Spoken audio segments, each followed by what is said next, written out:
and Tangela too, and our host, Vincent Van Dahl, and he brings it to ya! Creature features, and all creatures, and all creatures!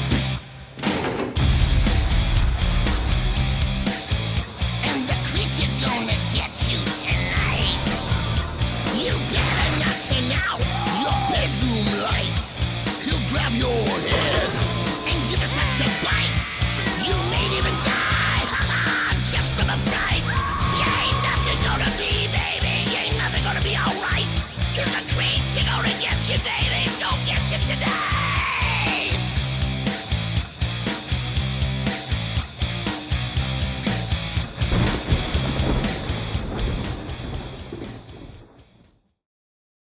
If you take pleasure with misbehaved debutantes, you've come to the right place. If you relish cantankerous dispositions, you can rest your feet here. And if you enjoy unskilled television presenters who lack the skill and knowledge to properly showcase a given film, you couldn't do any better than this very spot. That said, if you cherish mediocre films, then you have reached nirvana, my friends, because we have a most middling picture for you tonight. Welcome to Creature Features. I'm your host, Vincent. With me is the major domo and chief bottle washer of the mansion, the charmingly cynical Mr. Livingston. And the chatty little vixen to this side, who opted out of finishing high school yet holds a master's degree in advanced detonation chemistry, a bachelor's in shape charges, and an art degree in sculpting plastique, is the delightfully devilish Tangela. And have we a most lovely program in store for you. First up, we'll be watching 1964's The Curse of the Living Corpse. This captivating film about the reading of a will that goes terribly awry stars Roy Scheider in his first major movie role. His most famous being Sheriff Brody in Jaws. Well, of course his most famous role was in Jaws, Commodore Obvious. And that golden nugget of knowledge would have been most helpful had you managed to obtain a license for that film at a reasonable price. But you instead obtained this living corpse film, which is utterly devoid of the genus Selachimorpha and completely bereft of any form of bikinis, I might add. Now, may I continue? By all means. Also starring Helen Warren, Robert Milley, Margot Hartman, and Linda Donovan, this is a fabulously unexceptional film with which I have no doubt you will all grow rather quite fond of.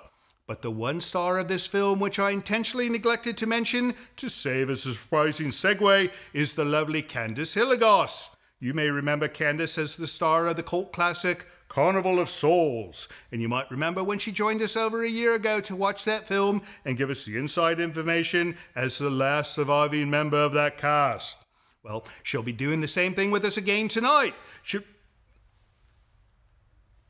Yes, love, I'm sure she'll be happy to teach you some more organ playing techniques after the show. Miss Hilligoss will be joining us tonight in the guest chair to tell us about how tonight's film was made, how it was received in 1964, and she might even regale us about the time Roy Scheider's pet orangutan nearly destroyed her entire New York City flat. So don't go away, for it is to be another night of Where There's a Will, There's a Lawyer Fright, right here on Creature Features. He was also the lead in a 2001 sequel, but you can't afford that film either. Stay tuned.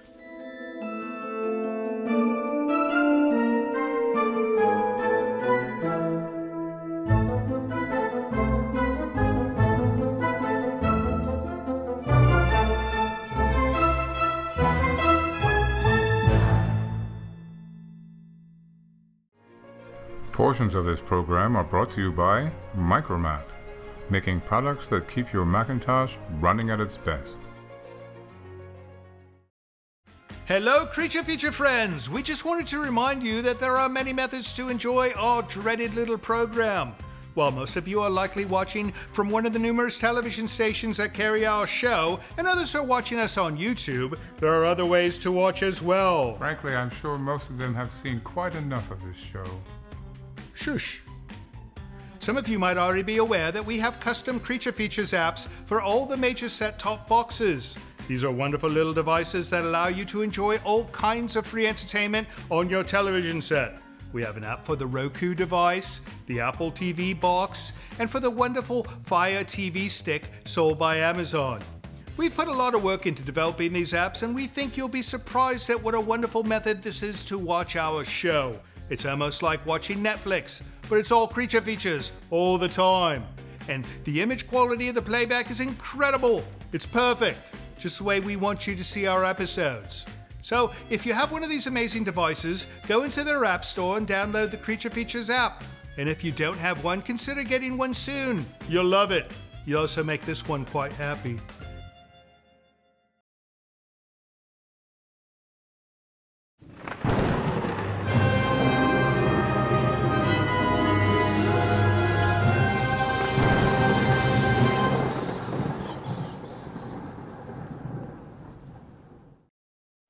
It is Creature Feature night. No, it's not. It's Candace Hilligoss night. Candace, you're back. Yes.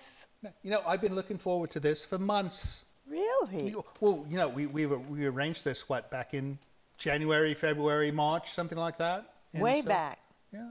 Now, Candace Hilligoss, you remember Carnival of Souls? She was Mary Henry, right? Right. Mary Henry. And she played the organ, and I play the organ, and she has nice hair, and I have almost nice hair, and we have a lot in common, right? Yes. Except she's famous and I'm not, so that's better. Anyways, how have you been, love? I've been just fine. That's it? Just fine? Yes. I quit a job that I had for 17 years. Oh, no. Yes, I was the competition coordinator in charge of all new plays for the Beverly Hills Theater Guild. And why'd you quit? I felt that the competition was not being the way it should, and I felt it was dishonest to playwrights. And in the time that I'd been there for 17 years, you know, I had a crew of 35. Oh, my goodness. And I ran the judges, the readers, all of them, but then all of those in certain levels, I had to read the plays. And I figured that in that time, a third of the plays, I read 5,000 plays. 5,000 plays? Yes, there is no story, no idea that you can give me that I haven't read in one of those plays. That's wonderful. So, did you ever get a play that was like invading Martians that No, I don't think so. tap dance? I don't think I ever got, I didn't get any horror plays, funny enough. Nobody does horror plays No, they anymore. don't really do plays That's of sad. that. No. And now, has anyone ever done a play of Carnival of Souls? No. Wouldn't that be brilliant? Well, I know years ago, a guy met with me. He wanted to do a musical. Well, it was And rather he never musical. got it off. No, He was trying to do it It's off Broadway. difficult. It's difficult. Yeah. Well, we're not going to talk about that film tonight. We're going to talk about The Curse of the Living Corpse, which is another movie you did. Now, this was how long after Carnival of Souls? This is 3 or 4 years later. 3 or 4 years later. You look exactly the same. Oh, thank you. No, you did. No. So, you're in this film, and this film I don't think is of the caliber of Carnival of Souls. However, it's got Roy Scheider. Yes. And you've got great tales to tell about him. Yes. We're going to hear all about Roy, but let's start the film so we can talk about it, because I've only seen pieces, and our audience maybe has not seen any. And then we're going to start the film, and when we come back, Candace is going to tell us everything about this film and what color underwear Roy Scheider wears, right? No, she wouldn't know. All right, off we go. Curse of the Living Corpse. Don't go away.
Whatever a man's role in life, it is not for mortals to judge.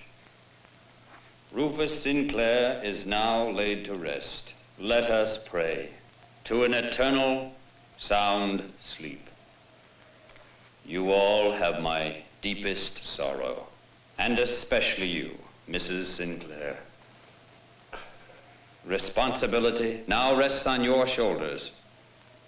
I would like that your mother is well taken care of. Fear not, Reverend. We'll see to it.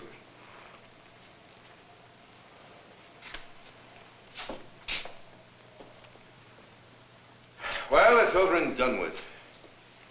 I thought we'd never see the end. Bruce, please. Not now. Not here. While we're in his... Oh, really, Mother? Piety doesn't become you. Of all of us, you've suffered the most. Of all of us, you should be the first to breathe a sigh of relief. In the name of sanity, leave her alone. Let's get out of here. I can't breathe. Seth, put out those torches. No. There's a specific provision in the will that forbids that. I'm master here now. Seth, put out the torches. And lock the door after we leave. I warn you, I'll not be responsible for the consequences. I told you your father's wishes, and you've gone against all of them. Philip, I don't think this place is healthy for any of us. Come along.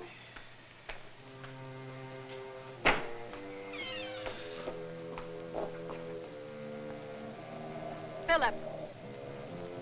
I'll see you at the house. I need a drink.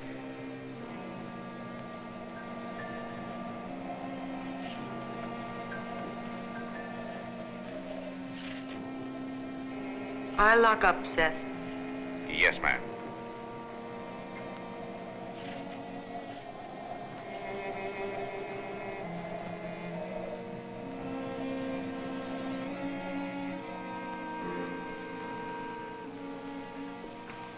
Once, too long ago to remember,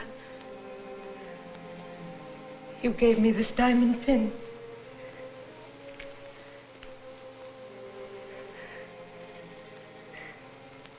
So unexpected. And I might have treasured it. But that was not to be. Once every fortnight, you ordered me to wear it.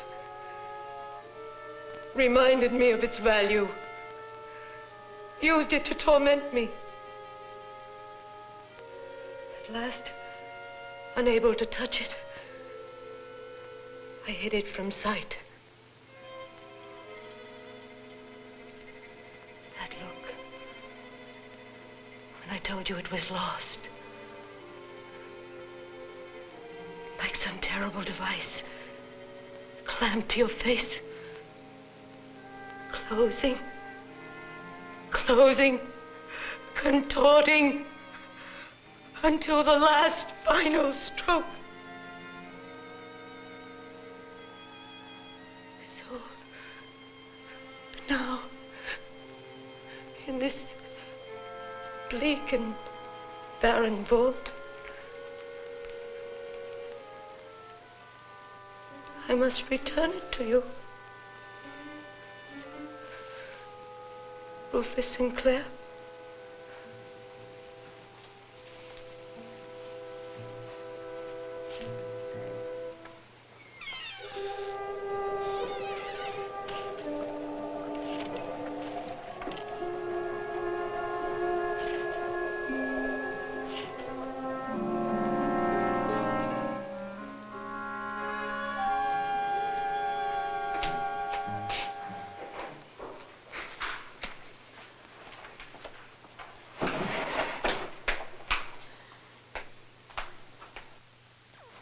Philip! You shouldn't do that, my dearest. At least not until the buried treasure is divided. Can't you wait until after the reading? The others will soon be here. Besides, what if you... You were about to say if I were disinherited. Papa's threats can't harm me now. No longer need I lie cowering in my bed, listening to him thump, thump, thump with his cane. No longer need I swallow his abuse, nor listen to you, my dearest, cautioning me not to enrage that cursed tyrant. You disgust me.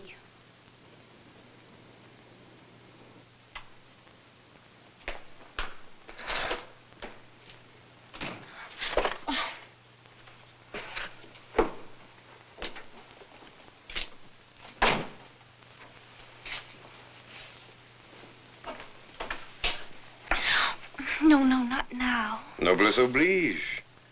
Now that I'm master, I can do what I please, when I please, and where I please. Are you so careless as to deny rank its privilege? Or so fickle as to have forgotten our nights in the kitchen, bathing desire under a full moon?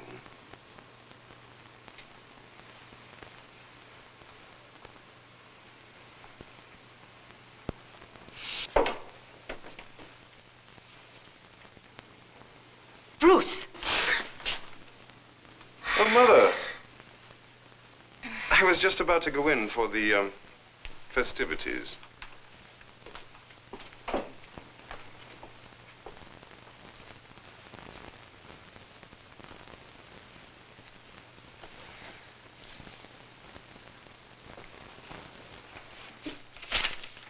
Robert, is everyone here?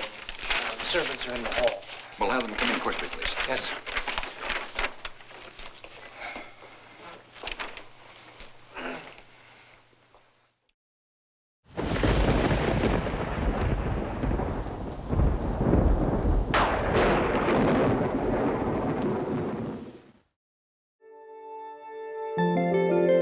Guests of the show stay at Hotel E on Courthouse Square in Santa Rosa.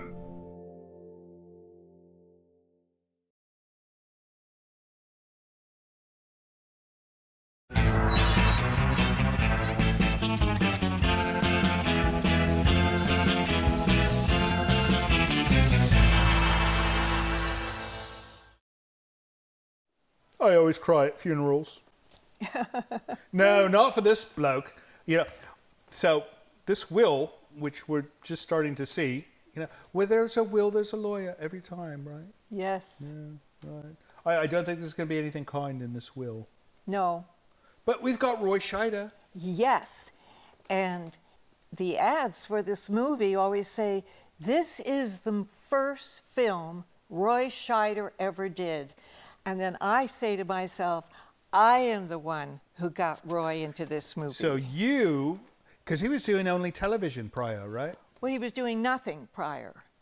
He was at Arena Stage with me doing plays. Oh, and that's how we became very close friends. So he was stumbling around not finding any work. And I said, oh, Roy, the director said, I need an evil-looking man for this part, and I can't find the actor. And I said, Roy, you are so naturally evil-looking. I know they will hire you. And they did. And then I thought to myself, well, you know, your audiences, many of them may not know Roy from this film because they were so young. But then I say, you have to know him because he did Jaws. And there's no one in America. But this was back in 1964. He had not done Jaws yet. No, but now I'm talking today's audience. Oh, all right. Do they, when I say to them, do you know him? And they don't know. And but when I say, have you seen Jaws? They said, of course, we know Jaws. Right. And I said, you have to have known Jaws because 2 billion times it has rerun on television. Oh, of course. Right. And I said, for a while, you know, it was all Titanic, and then they Jaws threw Titanic out of the water. And so I think they should combine the two films. Yes. Right? Now, the people fall out of the Titanic, and then have Jaws. The shark comes. Yes. And I said, you know, Jaws is so big. We even have Universal City where you can ride a tram to Jawland, and then this big monster comes out of the water, and he growls at everyone, and everyone screams so thrilled. Right. And then the monster spits over all of them, and they scream even louder to be drenched in recycled shark water. Anytime you add a water feature to a type of thing like that, there's always screams of pleasure. All right, so you got him this job, and was it purely you're saying hire him, or did he have to audition, and was there a process? The director trusted me. Oh. And because I had worked with him, and he liked the way he looked. So he was he said no one else had found had looked as naturally evil as Roy did. No, I don't find Roy Scheider evil looking at all. No. I mean, he looks like a friendly bloke. And, you know, I know you were friends with him, so he must have been a friendly bloke, right? Yes, he was friendly. Right, so evil. Yeah. All right, well, you know, some people say I look evil. But no, it's only because of my shoes they say that. Right. It's not because of anything personal. I don't know. I'm confused. I don't understand complicated things. But I do understand that our director is waving at me and saying we have to get back to the film. So let's get back to Curse of the Living Corpse when we come back in and tell us another good story about this film, right? All right. Off we go. Don't go away. Bye. I, Rufus B. Sinclair, being of sound mind and body... Sound mind. You've got to hand it to Papa. Right up to the bitter end, he thrived on the ironic.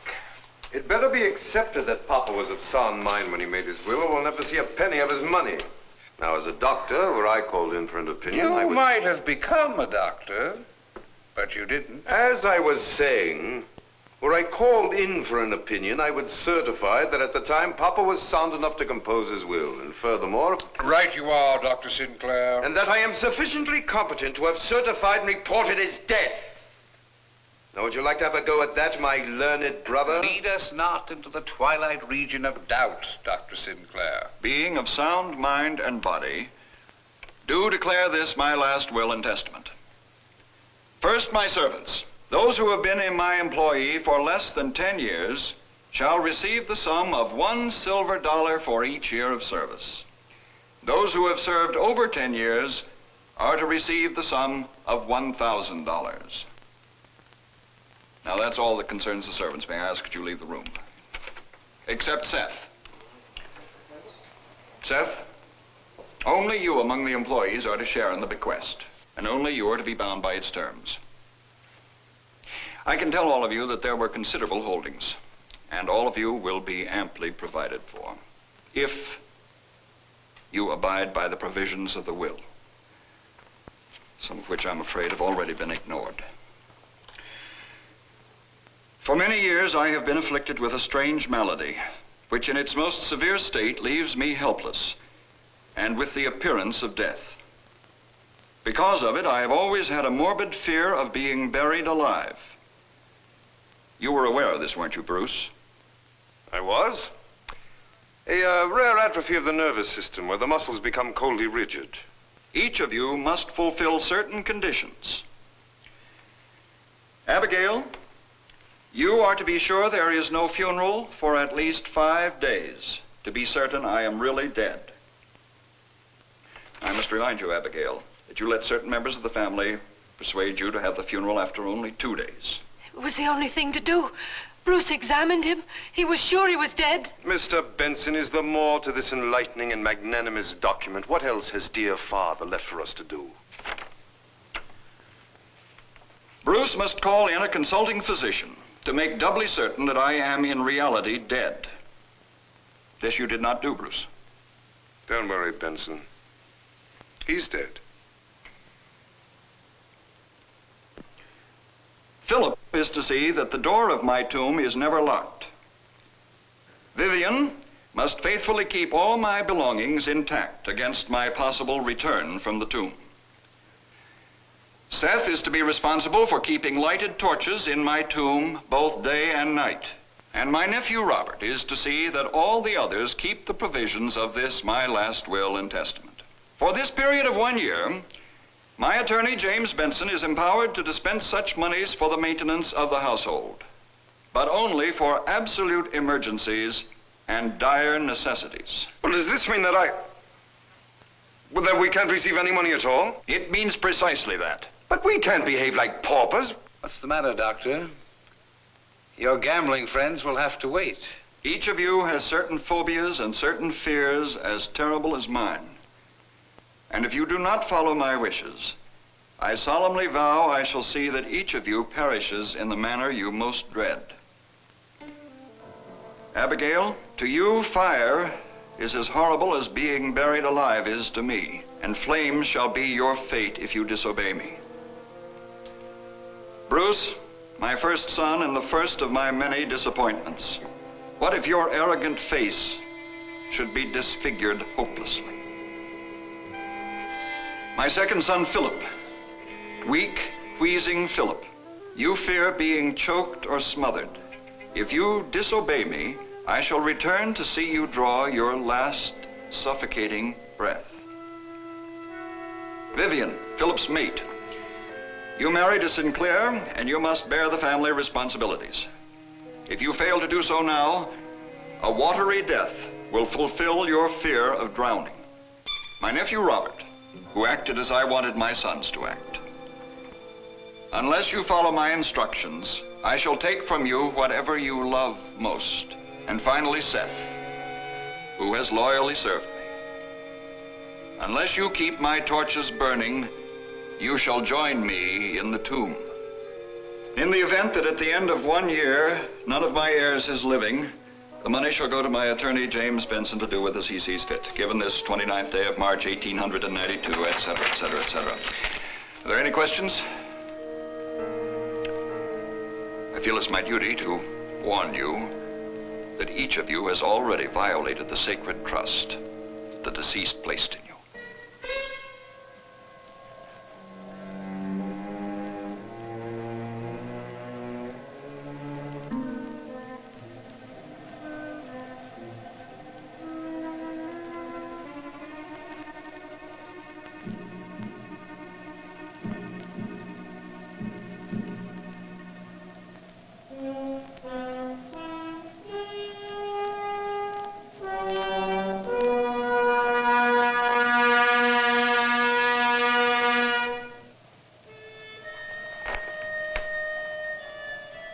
Is it right for us to hold out our hands to Benson?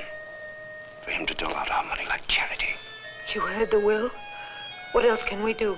Oh, he's dead, I tell you, he's dead. If only I could be as certain. Don't worry, Mother. Look, I've got to have some money right away. My creditors are after me. You must have something of value, something I can put them off with. All I had was that diamond pin. And I gave it back. Gave it back? But you said it was lost. Well, wasn't that what brought on his final seizure?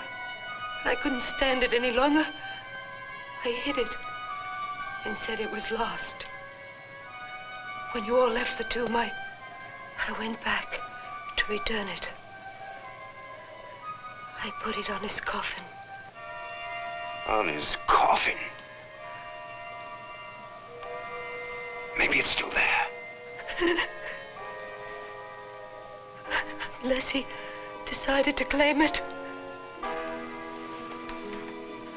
Calm yourself, Mother.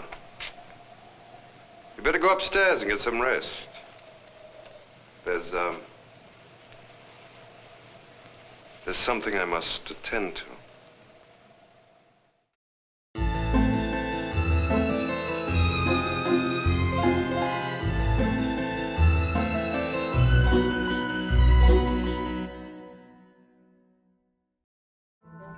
This is Livingston, and you're watching Creature Features.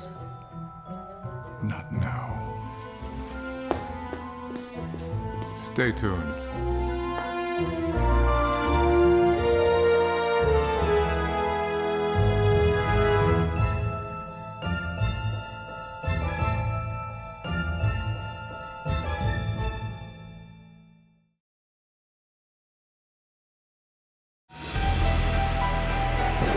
This portion of Creature Features is brought to you by CreatureFeatureStore.com, the official merchandiser of Creature Feature accessories.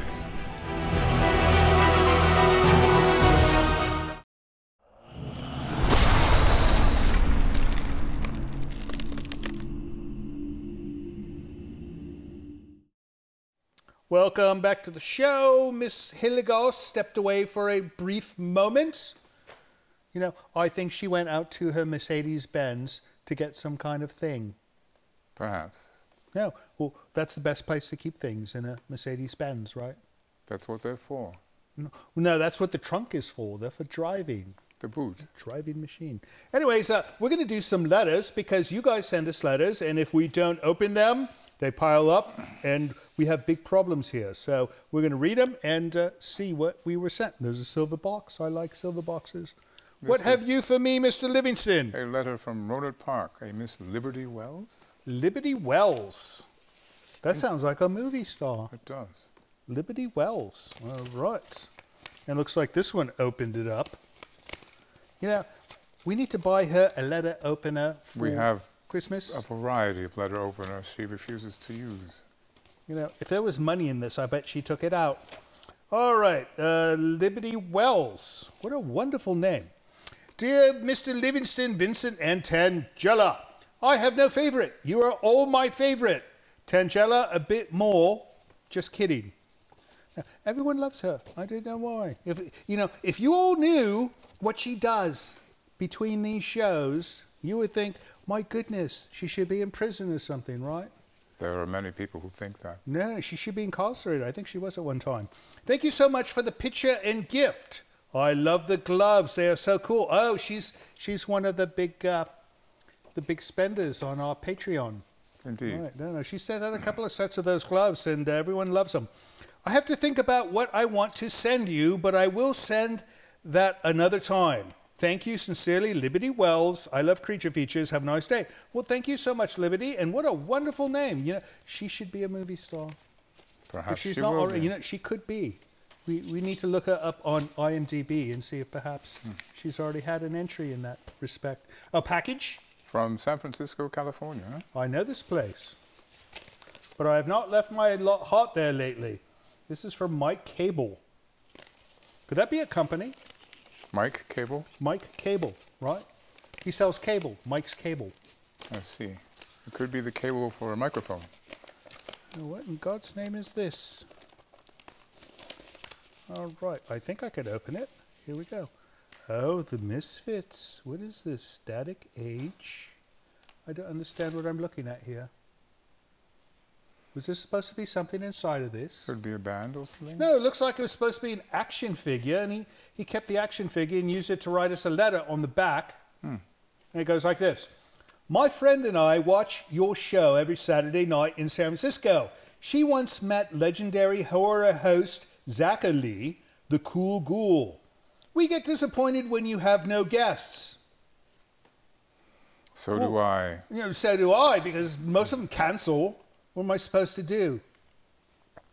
When they cancel, right? Can't be It's helped. his fault. That's all I'm going to say. It's his fault. Suggestions. Your butler, and he put it in quotes like this. Your butler, like he buttles. You know, he's not a quote butler. He actually buttles. Should have his own show with very dry humor. Oh, look at him. He'd never do it. He puts his nose up like he's proud of that suggestion, but he would never, ever do it. You know he would never do it. He wouldn't do it. And I think if he did, he would not speak. He would just sit there and make faces at you. You should also have local death metal legends, Autopsy, perform like the earlier incarnation of CF did, maybe 15 years ago. That was not Creature Features that had the bands and the music. That was a different program, and a completely different type of program, I think. Yeah. The only thing we had in common with that program was that they showed horror movies as well, right? They tried. No, they succeeded in that aspect, right? We like Svengoolie too, but we love Creature Features. Well, thank you so much, and thank you for the odd stationery. Mike, cable. All right, next up, Mr. Livingston. Something from Kansas. A package. From Kansas. A package, a very shiny package. Oh, I know who this is for. This says, for the Lady Tangela from Anonymous. Look at this. I'm surprised you didn't catch this one. Look at this. Isn't that lovely? So this is from Anonymous. However, there is a name on the box. Let's just say it's Julie in Kansas. Her other name is Anonymous. Oh, that's quite lovely. Now, you know, she cannot wear the other octopi she possesses on her head like this because they fall off. This one will stay. That's rather I wonder lovely. if they made that. Thank you so much, Anonymous. All right. An email. Last one in email. This is from Ramad El Deeb, and his subject is wow, wow, wow. Hi, this is Ramad, the old werewolf from Florence, Italy. Oh, we actually got a note from Italy. There we are. How's he watching us in Italy? I think that's ooh. Ooh. That would not have W's if it was ooh. It's ow, ow, ow, like he's in Italian pain. it would. No. All right, but no, the impressive part is he's in Italy. Yes. How in God's name is he watching us in Italy? The internet. You remember that? They have the internet in Italy? No, I thought the Pope banned it. Oh, no. No? Well, it's wonderful. Italy. Yeah, we should like have an Italian night where we serve pizza and other forms of pasta, and we'll call it Italian Night on Creature Features. You know, I'm part Italian, very small part, but it's one of my best parts. So, oh, that's wonderful. I think you should wear that for the entire show. All right, here he goes. Italy, yes, a little far from you, but who knows? One of these nights you could find me scratching at your door. Don't worry, I'm a vegetarian wolf. Just wanted to let you know that you've got a big fan in Italy. Always glad to watch your wonderful show. A friendly howl to Tangela, Mr. Livingston, and Vincent. Well, thank you so much, Ramad. And, you know, this werewolf thing, if you ever do make it over here, it'd be nice to have an interview with a werewolf. They've done an interview with a vampire, but I've never seen an interview with a werewolf, and I think we could be the first. We could be like a trailblazer or something, right? We'll have to catch him when the moon is not out. That would be... No, I think it's important that we prove that he's an actual werewolf, so we'd have to do it on a full moon. All right. But then he can't speak. That's true. That's a good point. All right, if you'd like to send us mail of your own by email, send it to the address you see down here. If you'd like to send Tangela a wonderful squid hat, send it to the address you see right here. We'll be right back with Miss Candace Hilligoss soon, but first let's get back to the curse of the living dead.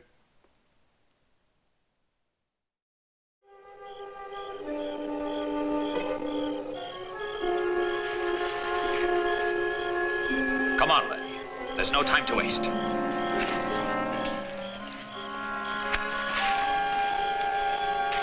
Bruce, kiss me. Not now. Why, a girl might be offended.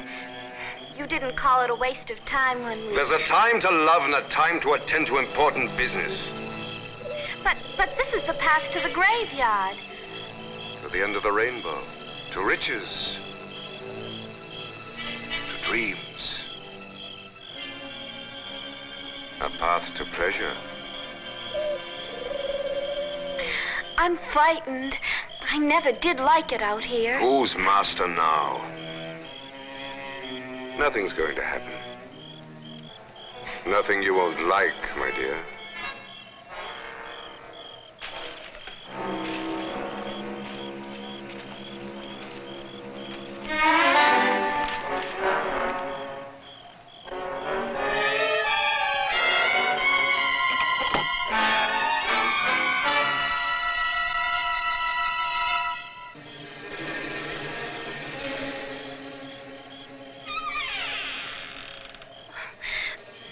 Can't I wait outside?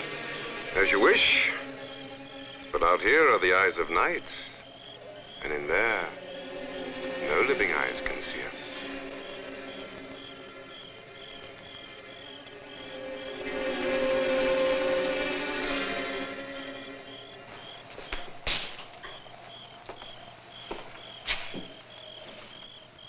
What the devil? She said it was on the coffin.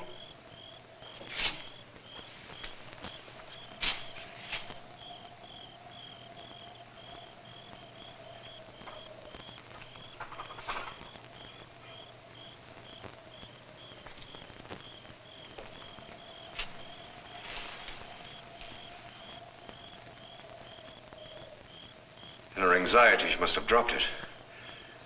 She was more nervous than I thought.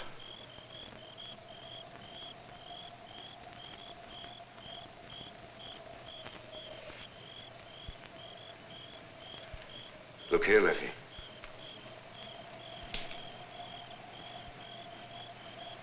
Now do you know why we came here? Oh, it's beautiful. You're not so frightened now, are you? Is it for me? Perhaps. Perhaps one of these days. If you serve your master well. Hmm?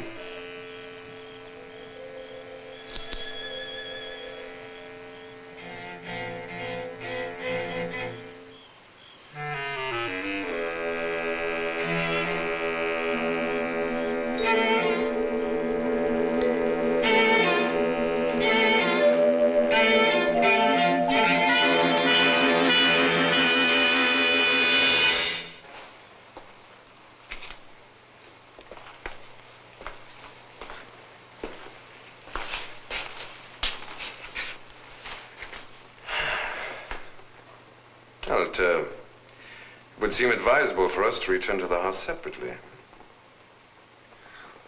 Oh, no, I don't want to go back alone. Nonsense. Wait here 5 minutes and follow me. Here? In here? Well, of course.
Getting late.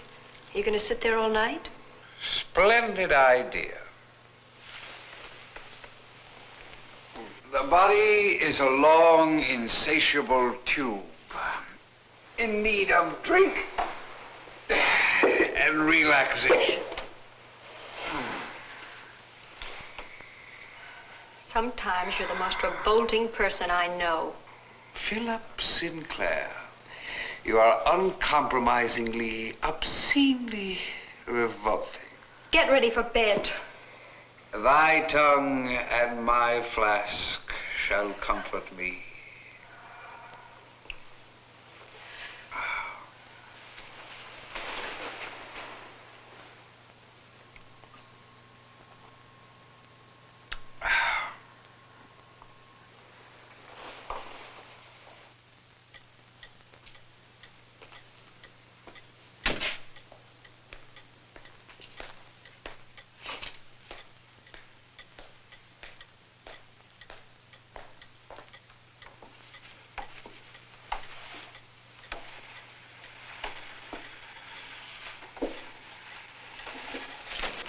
Lovely evening for a stroll.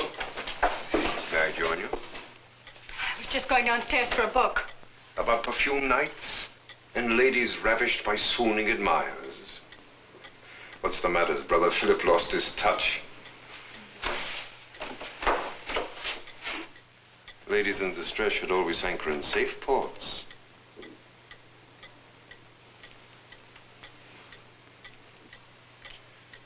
You have many talents, Vivian, but I never guessed reluctance to be one of them. Shall we call it patience? In a short time, Philip will receive his inheritance and dissolve like the mist into a sea of alcohol.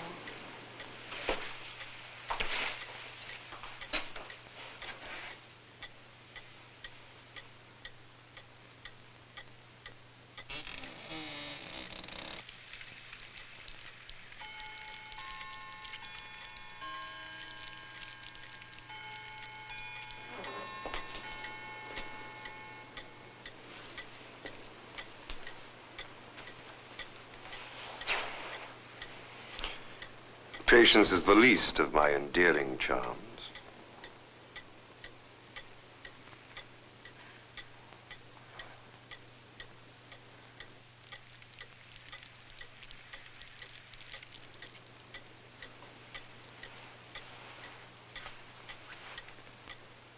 The night is fraught with incense,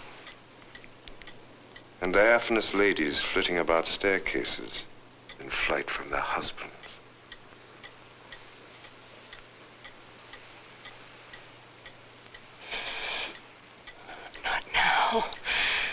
I beg you.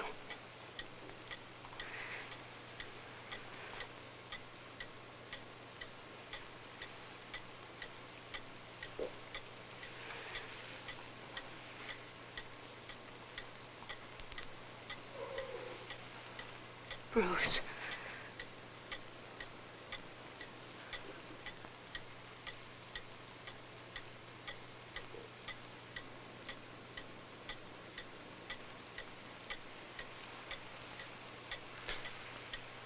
Patience, my dear. Patience.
portions of Creature Features are brought to you by the Winchester Mystery House in San Jose, California. Explore the mystery at winchestermysteryhouse.com.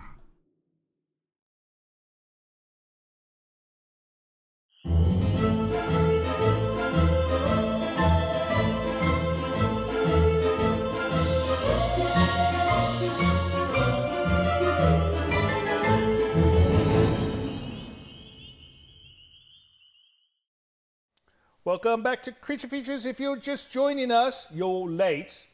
However, we are with Candace Hilligoss, world famous Candace Hilligoss from Carnival of Souls, and this film. You know, it's not often I'm able to watch a film with somebody who's actually in the film. Oh, that's great. No, the only time it ever happens is with you. Ah. Or with like some young independent indie film person who brings us this movie and we're like talking about new technology.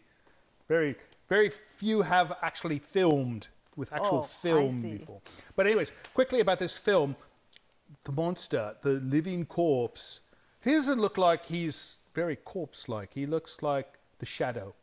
The Shadow? Like the Shadow in like the radio. Like he just looks like a cloaked bloke. Huh. I don't know. Anyways, maybe he becomes more diabolical and disgusting looking as we progress. What I was always interested in is the actress who plays Vivian.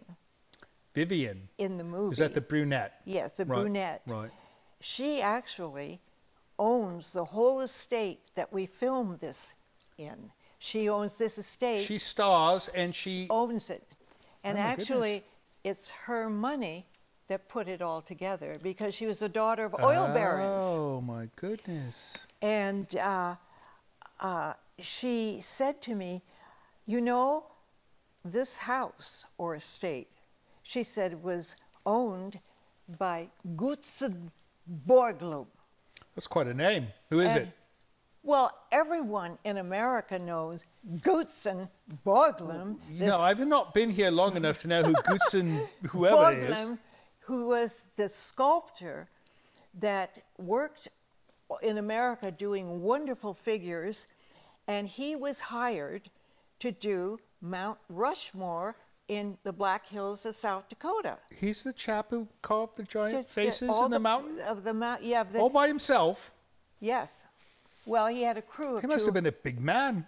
No, he had a crew of 200. Oh. But that helped him. No, that would help. Yes, that would help. And for something that size. Yeah, something of that size. And the thing that was so marvelous is that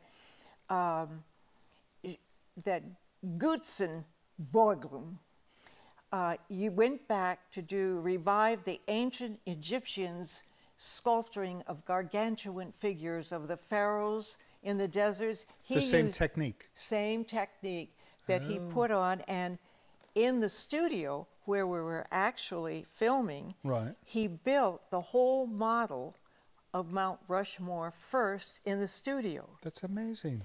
And so was this in South Dakota that you filmed this? No, we didn't film the film, but that Gutzen went to South Dakota. Oh, of course he did. He had to do the Mount Rushmore. Right. But where was this estate located? Oh, the estate was in Stamford, Connecticut, where we filmed. That's a lovely place. And he had lived in that home for 10 years. That was his home, and he did many, many sculptures around the city and New York and parks. He was quite famous. How fun! And he was dead when you did the film. Oh yeah. Oh, but he's not the corpse. No, he's not the corpse. But I'll tell you the wonderful thing about it is that I had a chance to recently go to South Dakota, and there was a 2-seater helicopter pilot who, for $50, gave me a ride into the faces of Mount Rushmore. Recently? Yes. It was just one. It was the most exciting thing. And I said to him, could we go inside Washington's nostril? Oh, my goodness. And he said... Is it that big? Yes. Oh, yes. It's huge. They're over 60 feet. And he said, yeah. Well, he said, the only problem is he doesn't get visibility if he goes into Washington's nostril, and we could have an accident. And I said, can you imagine an obituary that said that she died from an accident in Washington's nostril? No, I imagine if the old man inhaled, you'd be gone.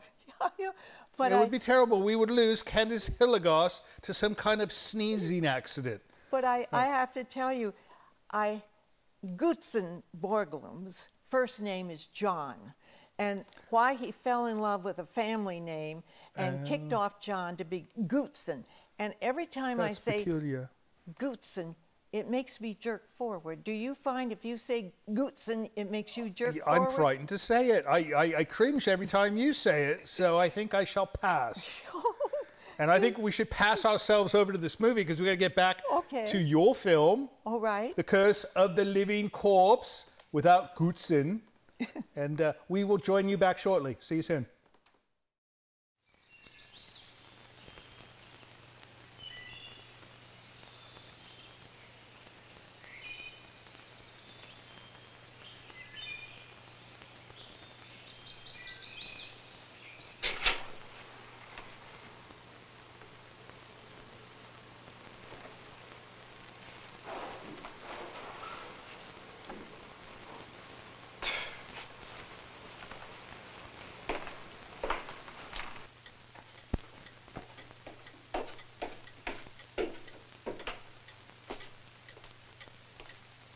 Letty!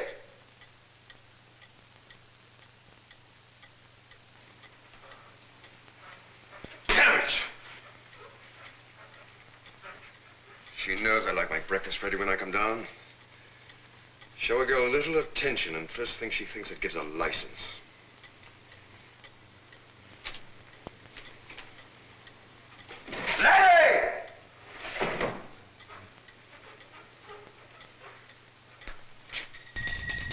Letty! Where's my breakfast? Where's Letty? Begging your pardon, sir. That's why I came up from the kitchen. Letty hasn't been there this morning, and her bed wasn't slept in. I don't like what's going on around here. If it pleases Mr. Sinclair, I think I'll be leaving. It pleases Mr. Sinclair to have his breakfast. Now go back to your kitchen and fetch it. Yes, sir. That would be the dumb waiter. Letty must have returned. Well, what are you waiting for? Yes, sir.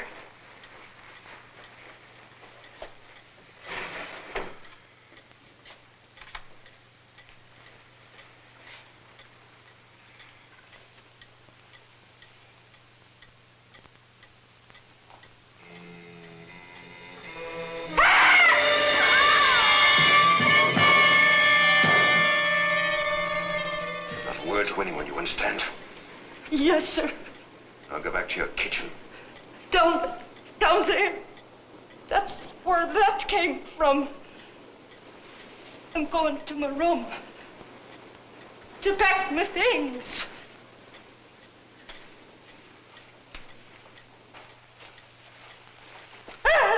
What's the matter?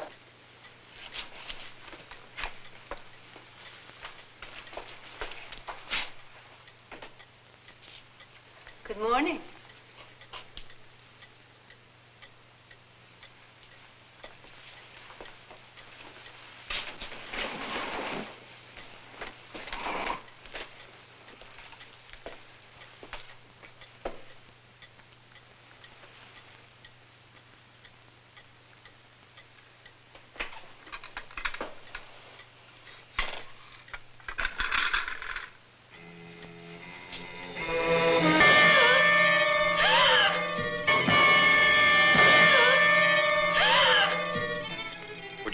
Different menu? Oh, my God, cover it up, do something! Precisely what I intend to do. And you're going to help me. I would suggest changing into your riding habit. It's more suitable. I have an idea where the body is and how to dispose of it. Where it can't possibly be found. I can't, Bruce. I can't. You can and you will! I wonder if Papa had anything to do with this. But you told us He was pronounced dead. Reality has a way of betraying one's pronouncements. He wasn't dead. Well, let us see that even the most painstaking physician can render a faulty diagnosis. But if he's still alive, then we're all in danger. Well, it's rather a simple matter to find Papa and persuade him to go back to his coffin permanently. But that'll have to wait. Meanwhile, no one must know about this. Now, the sooner you get ready, the better. I can't, Bruce. I feel sick. Don't be stupid. If the police drop in and start snooping around, they may get the idea that Papa's still with us. And if they do, then Papa's will be declared invalid, and you wouldn't like that, would you, Vivian, my love? Without money, what good are dreams? Just do as I say. You think of everything, don't you, Bruce? Not quite.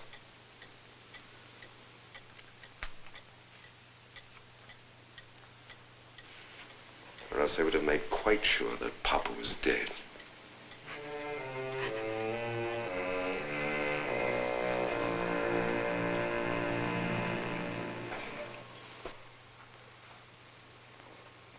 And as far as personal expenditures are concerned, I think you'll find me generous. Thank you. You're very kind. Just have the tradespeople send their bills to my office. Speaking of my office, I must get back into town. If you'll come downstairs and sign those papers for me, we'll be finished.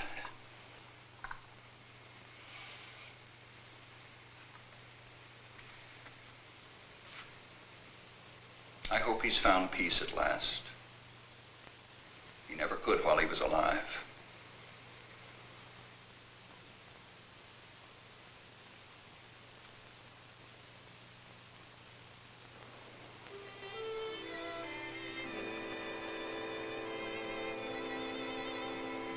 I'll miss you, Robert. Will I see you soon? As soon as possible. Oh, I wish you were coming with Father and me. Oh, so do I. But I feel I must stay and see if I can be of help. Something about this house, I can't touch it, I can't feel it. Something indefinable, as if the walls suddenly wanted to cry out and tell me what it is. Oh, Robert, are you sure you won't change your mind?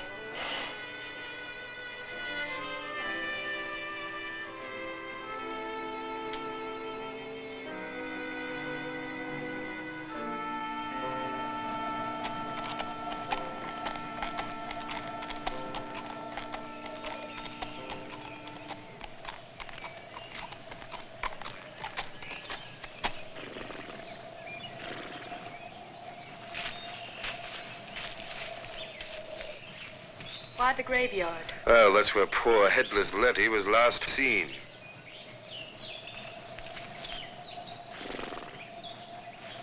Here, my dear. Hold on to it, will you?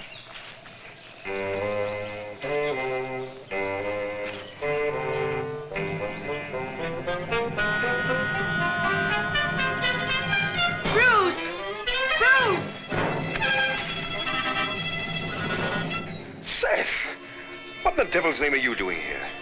I was going to light the master's torches, like his will said. Did you see or hear anything unusual at the tomb?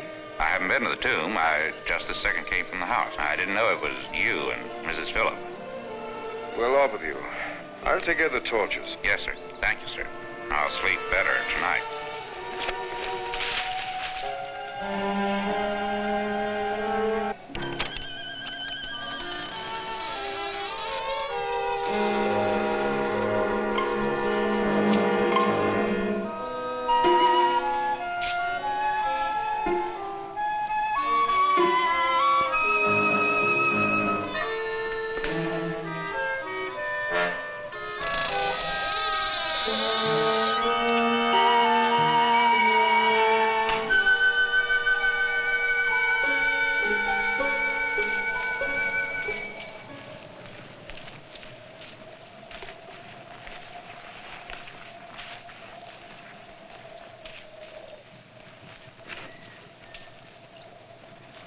What are you doing? I can't! Certainly you can. I'm sure you'll manage. You'll suffer, but I'm sure you'll manage. Do you realize you might have scarred me?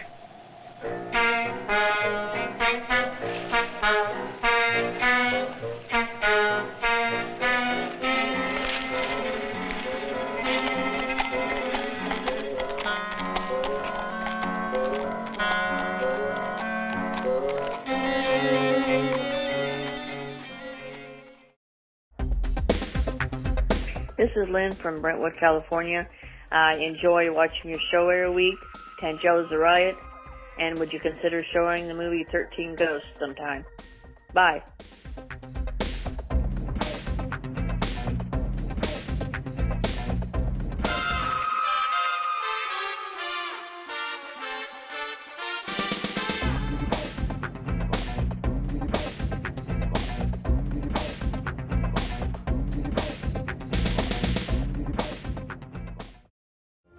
Hello, this is Livingston.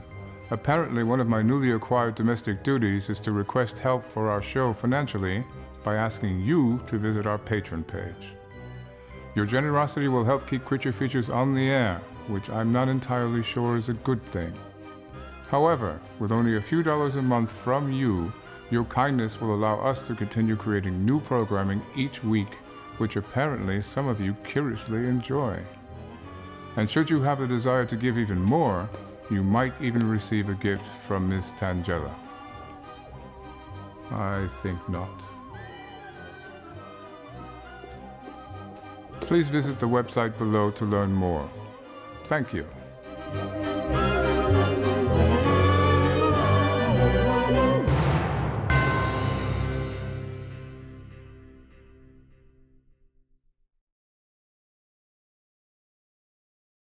Portions of Creature Features are brought to you by the Winchester Mystery House in San Jose, California. Explore the mystery at winchestermysteryhouse.com.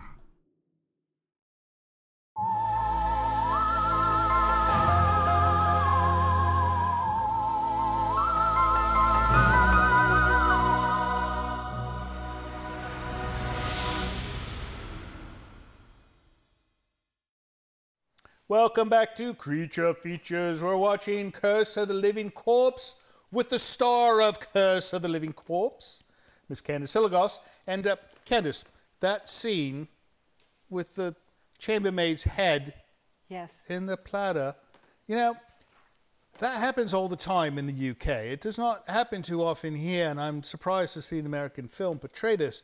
However, the actor looks like Clark Gable. I was going to ask you, did you know him? Yes, I did. He was also, had been a soap opera star in Love is a Mini Splendid Thing. Is it? I don't know, but that was a soap opera. Oh, all right. And Robert and I had done plays at Arena Stage also. He was a wonderful actor, and he became a voiceover star for many, many big commercials, airlines. He had this wonderful voice. If you notice when you listen to him, he has a very elegant voice. Right. Well, he's a handsome bloke as well. So you knew him prior to the film? Oh, yes. Right. I'd known him for years. We were at Arena Stage together. We did, at Arena Stage, we did Tiger at the Gates. And that's a famous play, I take it? Yes, by Ennui. Ennui. Jean-Ennui. Jean-Henri. Yes, Ennui. Tu parles français? Yeah, yes, it was a French play which had to do with the Greeks and Helen of Troy, but it was a satire of the Vietnam War, which the French were very tired of fighting in Vietnam. And I take it he did not play Helen of Troy? No, I did. Oh, you did? Yeah, and he played Paris. I'm going to call you Helen of Troy from now on. I'm going to call you up and say, hello, Helen of Troy, how are you? Speaking of phone calls, last time I spoke to you on the phone, you told me this orangutan story with Roy Scheider owning an orangutan. Tell me, tell us. Oh, yes. You know, Roy had said to me later after the movie, he said, you know, I've got to move, and I don't have money to get an apartment, but I don't know what to do. And I said, well, Roy, I'm going off to the Guthrie Theater with my husband, and would you like to... He said, could we sublet your apartment? And I said, well, Roy, it's a terrible neighborhood. It's Hell's Kitchen. We don't care. I said, well, it's a 5-fly walk-up. We don't care. We'll take the 5-fly walk-up. So he moved in. He and his wife moved into my apartment. And what they didn't tell me is they brought their pet monkey. Now, I don't know of any civilized person in Manhattan that would bring an untrained jungle primate into an apartment. Especially when it's not your own. Yes, especially. And that monkey treated my apartment as though he were in the happy jungle, and everything he did in the jungle, he did in my apartment. Oh, and my you could goodness. just use your imagination because it's true. So you come back from this trip to a soiled flat. Yes. And so how did you react to this? Shock. Of course. Shock. And then I was totally shocked when I opened up the kitchen and I saw all my silverware was missing. I went into my bathroom. In the linen closet, I had no towels. Then I went into my closet. My clothes were gone. So naturally, I tried to be diplomatic, and I called Roy and I said, Roy, I can't find my silverware. And he said, oh, it's there, just look for it. Oh, and what about the towels? Well, they're around, we didn't take them. And I said, well, what about my clothes? And he said, well, Cynthia decided that you're pregnant, you can't wear them, so she's wearing them. Oh, okay. My goodness. So my neighbor below this apartment said, Candace, I know where your silverware is. We heard it every night flying back and forth and hitting the walls. They had a lot of heated discussions about their life together. And so we could hear the banging. And so I went around in my apartment. I found under a chair a fork. I found a knife. That's horrid. In every room there was silverware having landed in some space. I bet you never invited him and his blasted monkey back ever again. No. I don't blame you. No. We can get back to the film. When we come back, we're going to talk about other stuff, right? Right. More stories. All right, back to Curse of the Living Corpse. Don't go away, please. Thank you.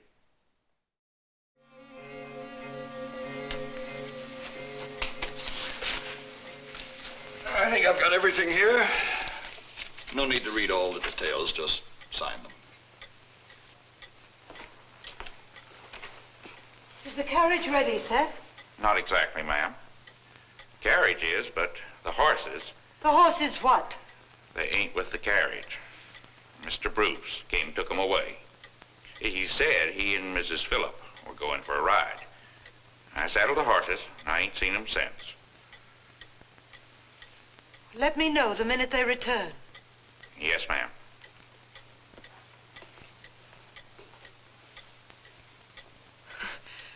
You never know what Bruce will do next.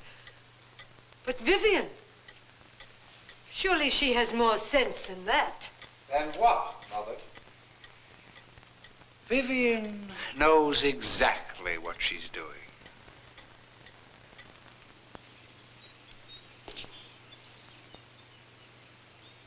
Vivian and Bruce out for a ride. How charming. I'm delighted that at least one member of the family has a flair for recreation. They're probably having an exhilarating romp together.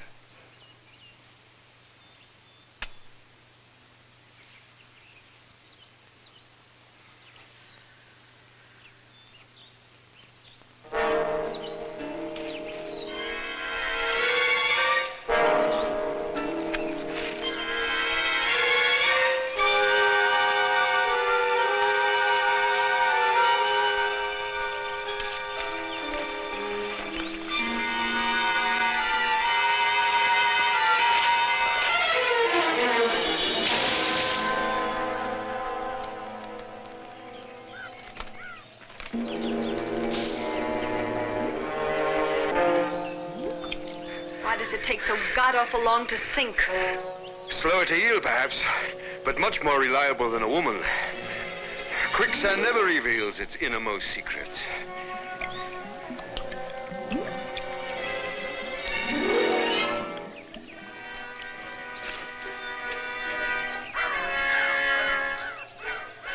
Come on.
Mr. Benson, you said you would grant any reasonable request. That's correct. There are certain changes I would like made as soon as possible. Hire lightning rods in the event of storms. And I would like to have all the fireplaces bricked up. But what will you do for heat? Has your fear of fire... I would rather endure the cold. Mr. Benson, all I want is peace of mind. As you wish.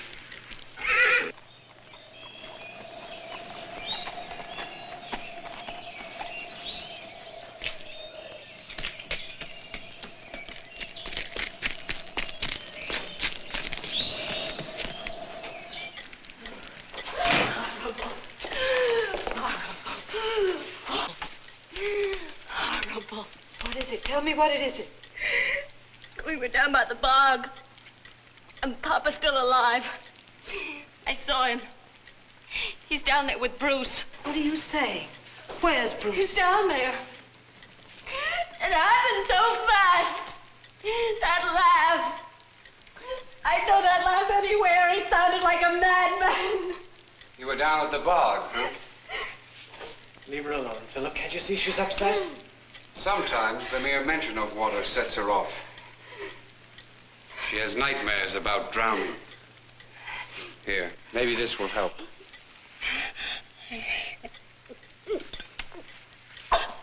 There's not a drop of water in it. You're as sadistic as your brother. It's only myself that I harm. He made me hold it. He made me hold it.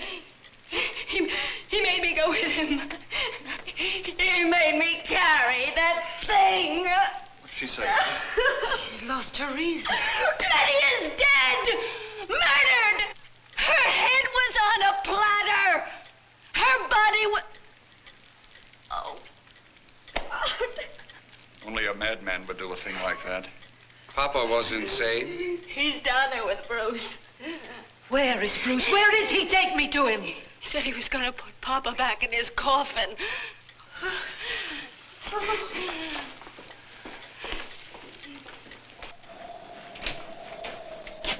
Seth, where's Bruce? He's down at the stable. Are you sure?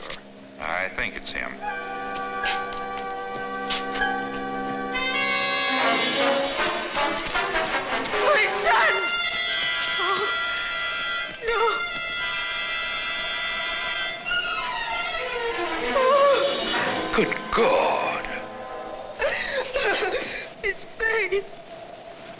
his face. He was always so afraid. Wait.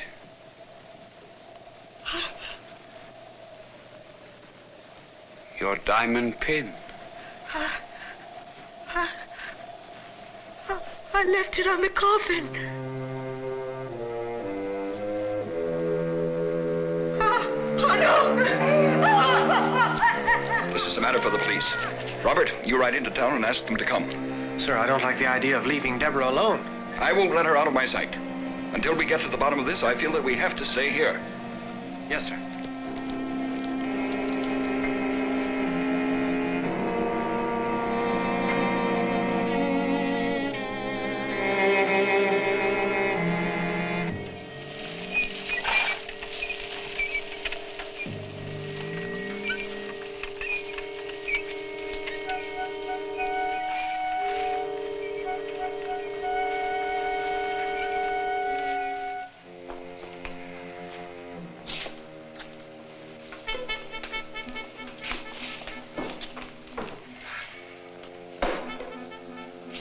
The Lord giveth, and the Lord taketh.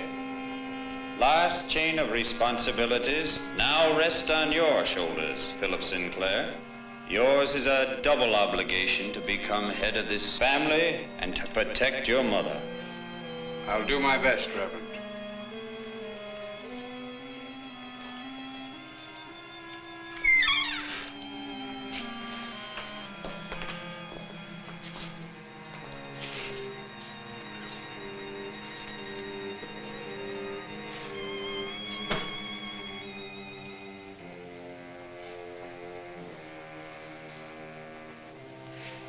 I'm glad Rufus is alive.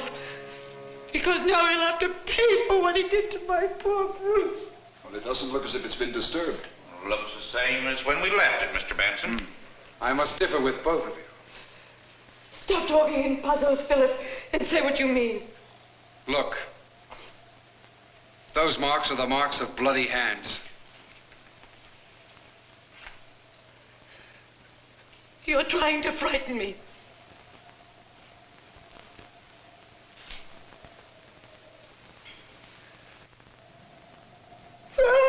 Seth, open it.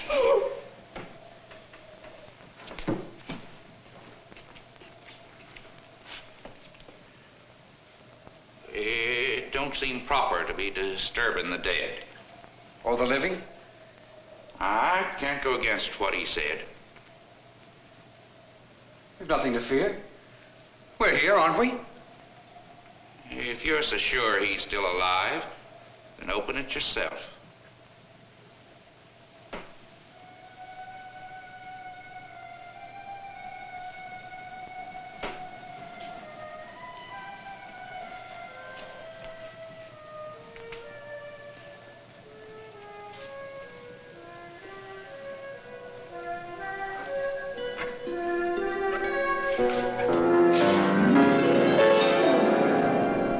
It's empty.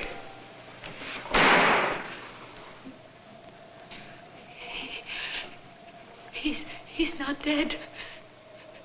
He's not dead. He's wandering around somewhere out there, waiting to kill us one by one. He's got no reason to be after me. Don't be too sure. You put out the torches. You're one of us now.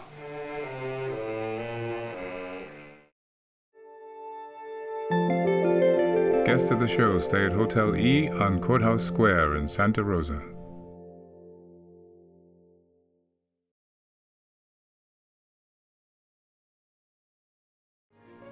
Portions of this program are brought to you by Micromat, making products that keep your Macintosh running at its best.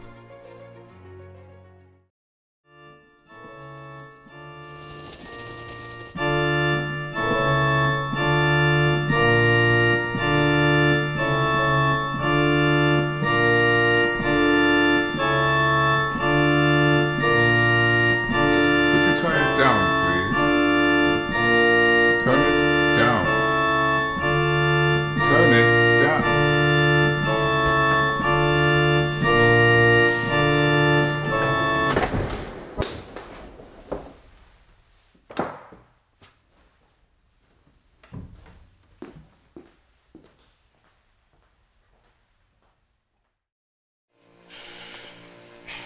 Thus far, we have nothing which requires police action. All of this could have been entirely accidental. And the missing corpse? Almost slipped my mind. Theft of a corpse is a crime. In cases like this, we send out a bill of particulars to hospitals and medical colleges. Difficult, most difficult. Supposing this corpse wasn't stolen? Then you mean it got up and walked itself away? Precisely. That'd be quite a spectacle. What are you suggesting? There never was a corpse. Then who was in that coffin? It was Papa, all right. But we have reason to believe he wasn't dead. That he was buried alive. Burying a person alive is distinctly an offense. If he was buried alive, you can be sure of one thing. By now, he is hopelessly insane. A homicidal maniac bent on only one thing: revenge by the most horrible means imaginable. Then Mr. Sinclair must be found. Where was he last seen? Alive? Living or dead. We're not quite certain which. I found it. I found it, Chief. Right where I thought it would be. The corpse? No, the stable. Well, what about the caretaker? Nobody there. The place was empty. Well, keep on looking for him. Now, you.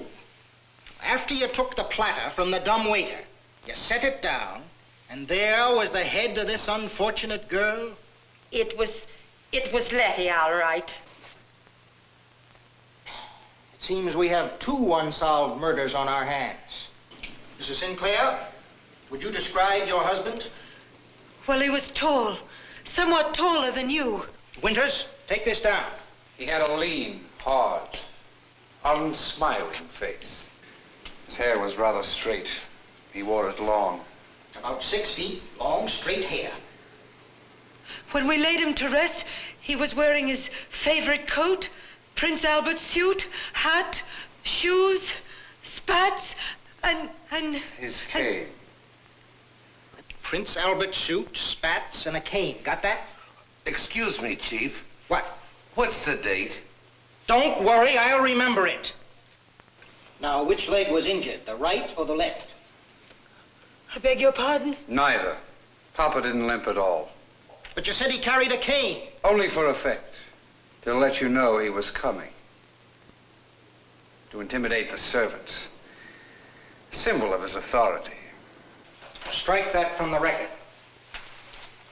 Prince Albert's suit, stylish dresser, spats. With this description, we'll have no difficulty. The culprit will be captured.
Why don't you leave us alone? Why don't you leave us alone?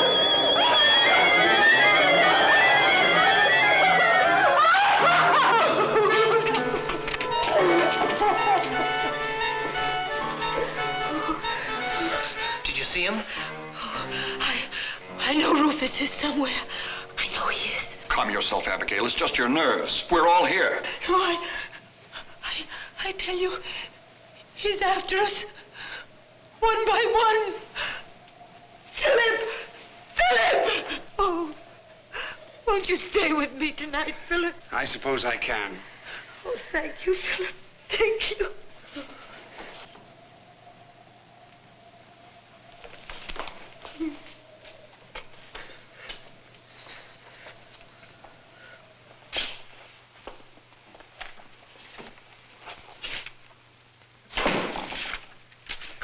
Did you see or hear anything? Quiet as a church loft. Well, keep a sharp eye open. Begging your pardon, sir. What time is it? It must be around midnight. Thank you, sir.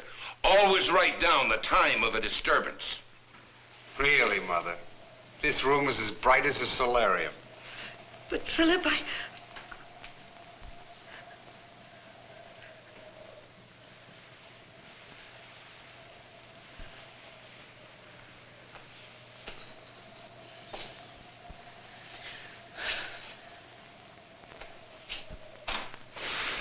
Philip, where are you going? Relax.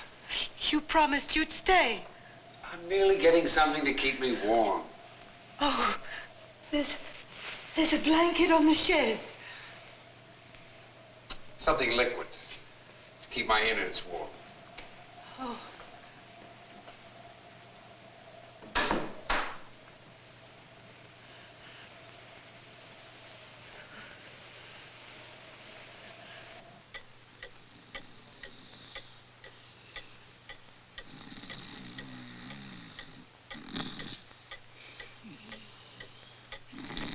This time I got you.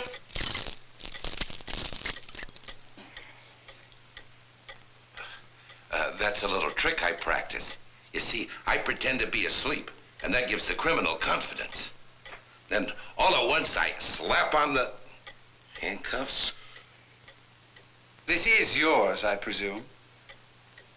Since I'm not your man, do you mind if I go inside and pour myself a drink? Oh, not at all.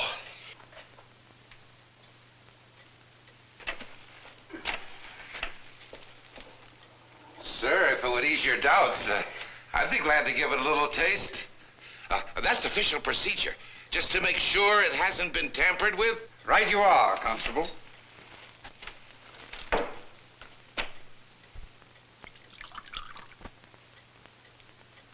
Cheers. As I understand it, if the taster encounters difficulty, then the intended victim shouldn't drink it? Right you are. You don't mean poison? Perhaps we should investigate.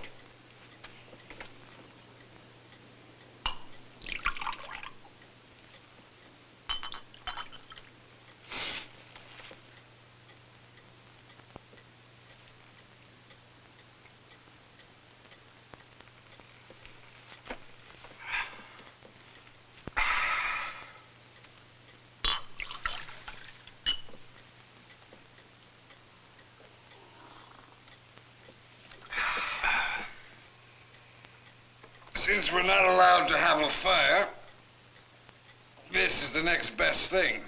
Eh, Constable? There's a fireplace. Let's throw on a few logs. Prometheus is an unwelcome guest in this house. Mother wouldn't like it. She has a morbid dislike of fire.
This is Livingston, and you're watching Creature Features.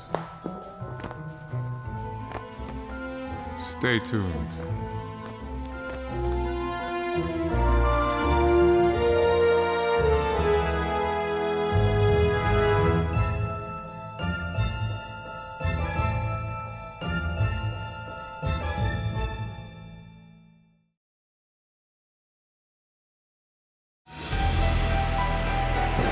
This portion of Creature Features is brought to you by CreatureFeatureStore.com, the official merchandiser of Creature Feature accessories.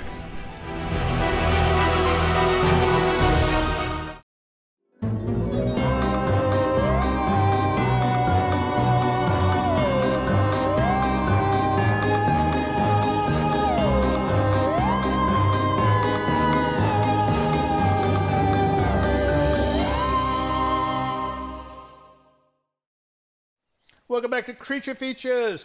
The Curse of the Living Corpse is what we're watching with the star of The Curse of the Living Corpse, Miss Candace Hilligoss. So the scene with the woman burning in the mattress, that was the loudest scream I've ever heard come out of... You did not scream like that in Carnival of Souls, Oh, yes, I did. You did not? Oh, yes. I No. screamed all the time in Carnival. But not like this. Oh, This I was didn't? blood-curdling. Oh, well, this was a scene of torture. This Right. was... They said to me, Candace, we now have matricide. And I said, I did not know that when you are murdered on a mattress, it's called matricide. Oh, and I would have thought the same thing. yes, and they said, and 5 actors all jumped on me and said, Candace, matricide is when you kill your own mother. But it was both. Yeah, it was both. And it's Right. on a mattress, so why wouldn't it be matricide? No, I think you were right, and I think they owe you an apology. Yes, they do. Every single one of them owes you an apology. If you're watching, they're all dead, aren't they? Yes. Oh, my goodness. I know. Is it true you're the last surviving person from this film? Almost, I think. Almost? I think I'm pretty much it. All the major players are gone.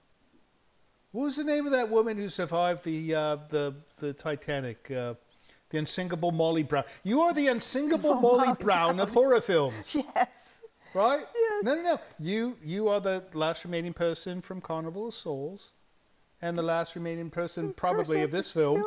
Yes, and I want to tell you this film was Roy and the other actor who played Bruce got such terrible reviews from this. They got slaughtered. But I have to say that Roy later on was nominated for 2 Academy Awards. Oh, of course he was. Best Supporting Actor for the French Connection. Right.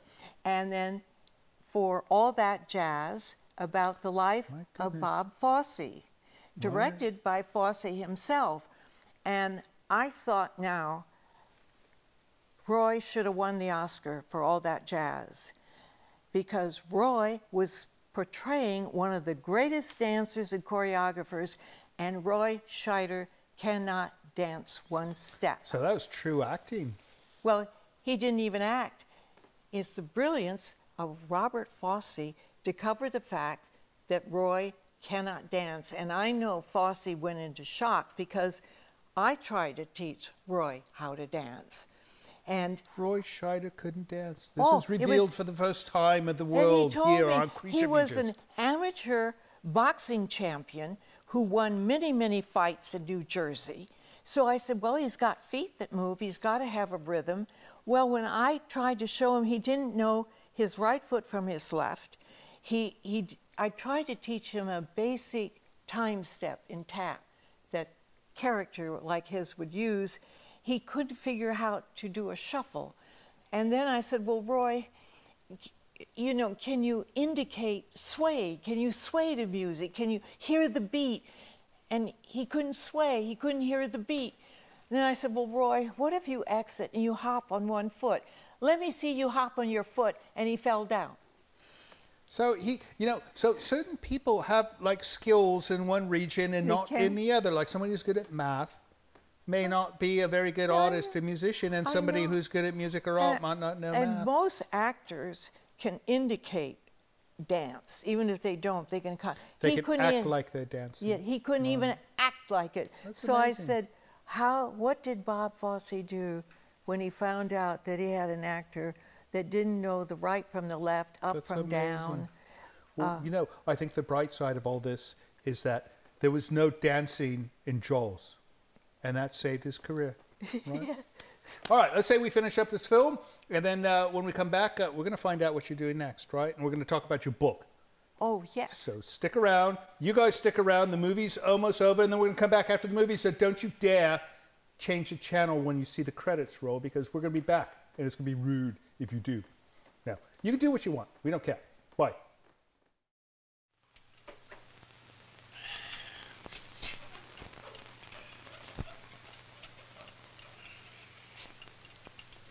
Here. Your breakfast is ready in the kitchen. Coffee's all I need. Well, there's a big pot of it on the stove. Mr. Phillip insists on it. That's all he takes in the morning. Are the others up? Not a one of them. You'd think we're keeping resort hours. Constable, after last night, I'm sure that I want to leave. Have you given notice? To whom? First, I gave it to Mr. Bruce, and now he's gone. Then I asked Seth to drive me into town, and he hasn't been seen. Then I told Mrs. Sinclair. And oh, that terrible fire. No, I'm telling you. No, you don't. My authority is... Oh! Where's Constable Winters? I've a good mind to break him. Somebody got in here last night. Somebody got in and started that fire. Did you check for footprints underneath the window? First things first. Rufus Sinclair must be found, that's for sure. Now, my men are ready with dogs outside. We've got to track him down, dead or alive. Can I be of help? The more hands, the better. Well, come on, then. Let's go.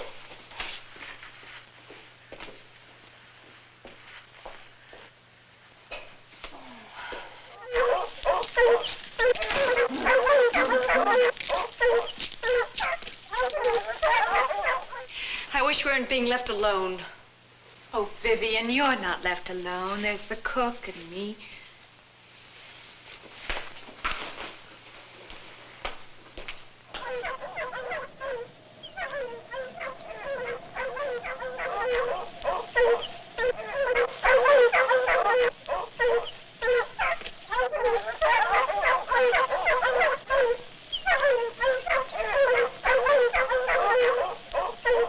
This way, men.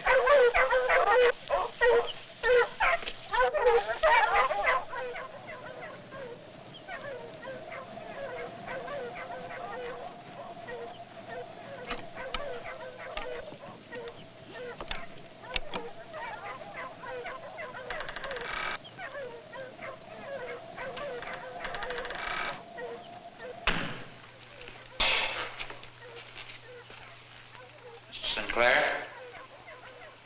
Are you here, Mr. Sinclair?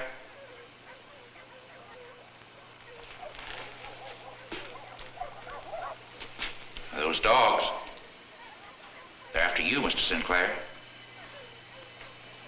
They sent dogs after you to track you down.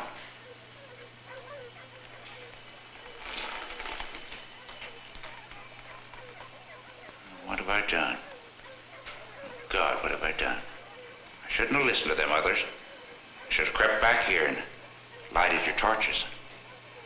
I failed you. I should have lighted your torches just like you told me to in your will.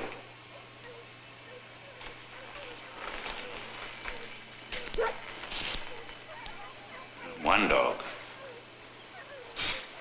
Coming closer.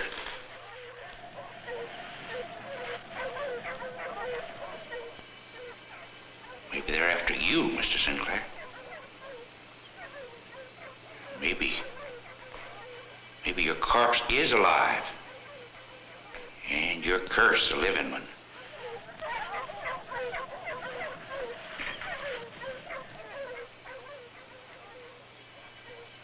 I'll light your torches for you now.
House if your hair turns gray.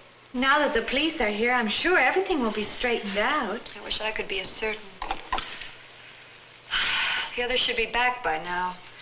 Vivian, I never asked you before. Why did you go to the ball with Bruce? Bruce was a Sinclair. He made me go, that's how. You honestly think I wanted to be with Letty's body? But why?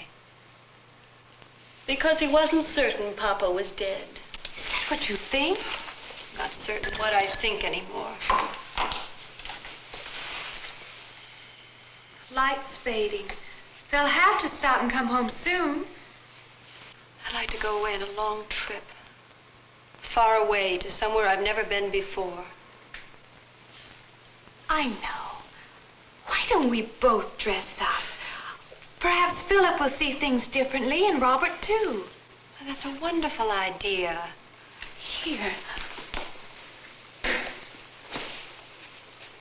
Oh, I forgot you're still in mourning. Oh, curse this mourning. Curse this house. Curse this constantly living under a cloud of gloom. Curse everything. Maybe if I get dressed up, Philip will look at me as he once did. Maybe. Well...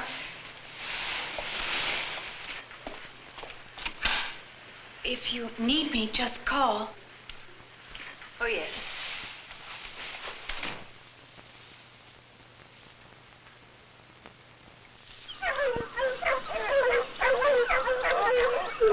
Come on. Come on. Come on. What's the matter, boy? Got a scent? Find them. Find them. Find them. Find them, boy. Find them.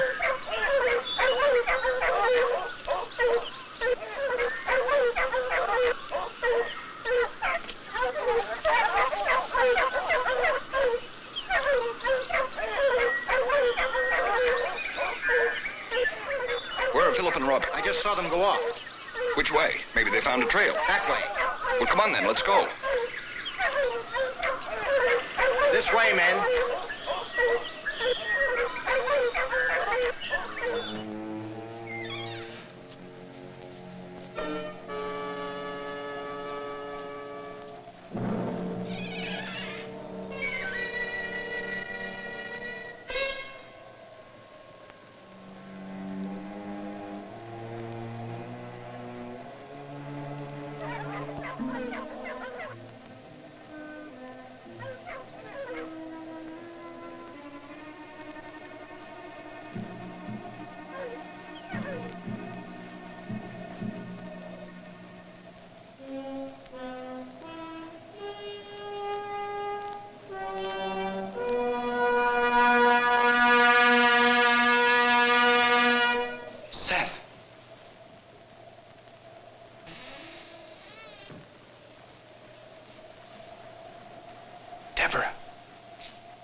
Hairstyling for the show was provided by Restoration Hair in Santa Rosa.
that you, Deborah? No, Mom, it's me. Come in. Your tub is ready. Is it nice and warm? It is. And I'll let you know I wasn't hired to heat and haul water up 2 flights of stairs. This time, it's final. I'm giving my notice. Speak to my husband when he comes home. That I will. And I'm really going to tell him what I think of him this time.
Winters.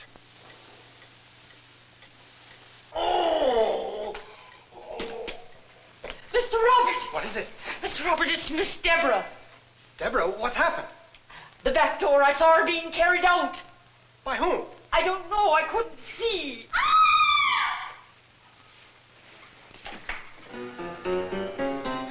who it is. They're dragging her to the bog. I'm going after them.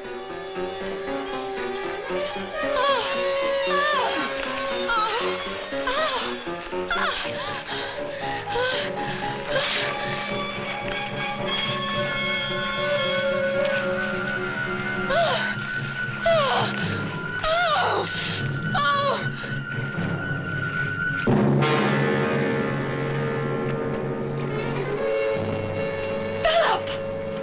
It was you! All the time! The only Sinclair with true genius. But why?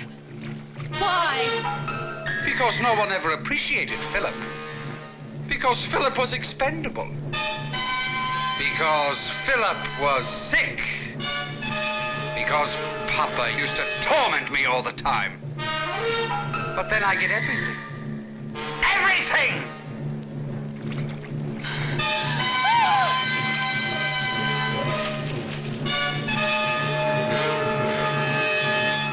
Deborah. Sweet, chaste Deborah. I hadn't intended to put you on my list. But you walked in while I was helping Vivian take her bath.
There you have it. He come in through that panel and murdered them all, one by one. I just checked Mrs. Sinclair's bedroom upstairs, Chief. Same thing. He cut the eyes out of the old man's picture, so he'd know when to come in and murder her.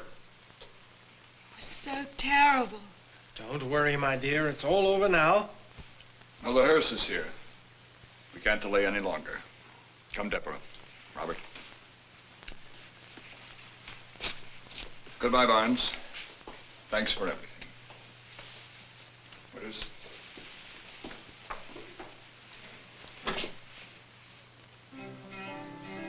There they go. Interesting case, eh, Chief? Remarkable. To think that one man could murder with such single-minded cunning. Well, let's drink to him, eh, Chief? I don't see any harm in it. Philip Sinclair won't be needing it any longer.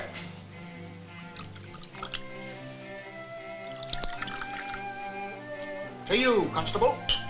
Good health, Chief.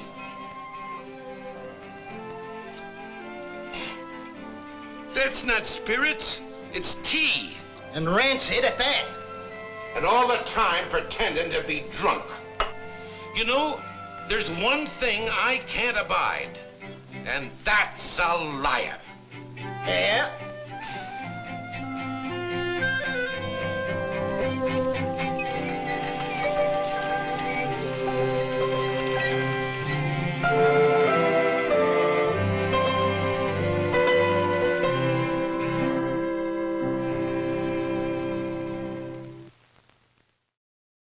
And so ends The Curse of the Living Corpse. How did you like the film? You're not just saying that because Candace is here, right? No, she likes films like this. So this ending, I'm a bit confused. So he was going to kill your character. Yes. But then you were saved, but... But the thing was, how do I drown and look real and not, as the director said, do not get your wig wet? And I said, how can I sort of drown and not get a wig wet? That makes no sense. And he says, because your wig costs me $50 and I do not have a second one. So drown without getting the wig wet. That's insane. I know, it is. But $50 was a lot of money back in 1964. It was a lot of money then. Right, right. So you have to drown. As an actress, you carry out what the director's wishes. Well, it was something of a low-budget production, though, right? Right. Yeah, low budget, yes. Low budget, right. No wigs. I can sympathize with him. However, you know, if you're going to drown a woman, change the script. Yes. You know, change the script to a form of death that does not involve hair. Hair, right. Right. That's intriguing. Intriguing indeed. So, this film, you were telling me during the break that it debuted at Lowe's and it was not supposed to. Oh, no. This movie was Lowe's at the time. It was summertime, and Lowe's was running the movie Love in the Afternoon with Gary Cooper and Audrey Hepburn. Right. And all the kids in the summer from Harlem and the East Side that liked to sit for the air conditioning said, we won't come and watch that old man Gary Cooper with Audrey Hepburn. So Lois said, get rid of it, get rid of the Audrey, and bring in Curse of the Living Corpse. And I tell you, it was a smash hit. The kids loved it. They threw popcorn at it. Every time someone was dead, they applauded, they cheered, they carried on. They were so thrilled. And of course, the actors were in shock because a block away was the actor Bruce, Robert Milley, starring with Richard Burton in Hamlet. And my father was down the street starring with Albert Finney in Luther. And they were saying, oh my God. They said... Because they were embarrassed about this film. Yes. Right. And Richard Burton says, I'm bringing Elizabeth Taylor to see Curse of the Living Corpse. Elizabeth Taylor saw this film? Yes. We said, we want to see Robert. I bet she liked it. I bet she liked it. All right. So as far as you go, going forward, you've got a book. Yes. We talked about this last time. We're going to show a graphic up here of your book. And this book is like everything you've ever done forever, right? Yes, no, forever. It's like an autobiography, but it's got like more than just that. It's got like dating advice and cooking tips as well, right? No, there is no cooking tips. No cooking tips. There's That's no okay. No, there's too many cookbooks. No. This is a book of certain things that I've done, certain plays that I've been in, and then of course I do a lot about what it was like being married to Mr. Wrong and having to go to divorce court with Mr. Wrong.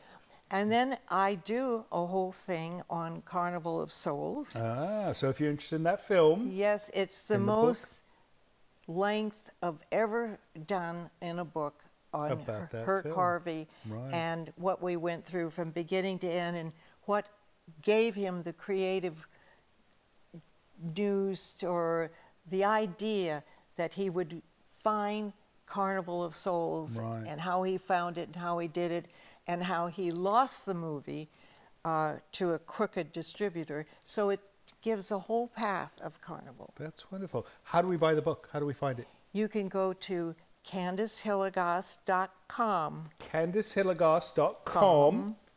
And order it from me, and I can sign it for you. An autographed book from Candace Hilligoss. You need to pick up the phone, pick up your... How do they do it now? On the computer, right? Yeah. I said... They can do it on the phone, too, right? I know you can order it from bookstores and Amazon. But you don't want that one. You want the signed version. I can't sign it. You've got to get the signed version. All right, Miss Candace, you have been wonderful again, just as you were last time. We hope to have you on again soon. And thank you so much for coming on the show. Well, may I say to you that being on Creature Features with you is the most fun I've had with my clothes on. You know, I think it's the most fun I've had with my clothes on as well. So, although, you know, me with my clothes off would be horrid to see. All right, thank you so much. As far as you guys go, thank you so much for watching the film with us. Next week, what do we got? Next week, we're on a new time. If you watch us on Coffee, we are going from 9 p.m. to 10 p.m. because, you know, people like to be scared later at night for some reason. So I don't know what we're doing with the other stuff as far as the other channels and the YouTube, but on Coffee, if you're watching us on Coffee, we're now going to be on 10 p.m. starting next week, so make sure you adjust your clocks. And I don't know what we're going to watch. I don't know who's going to be the guest, but it's going to be fun. So thank you so much for watching our show tonight. We'll see you next week, and have a wonderful weekend. So, Candace, you know, this thing about you trying to train Roy Scheider to dance, you know, I think I'd be a better pupil. Do you think you could teach me? Well, I think you should stick with the guitar.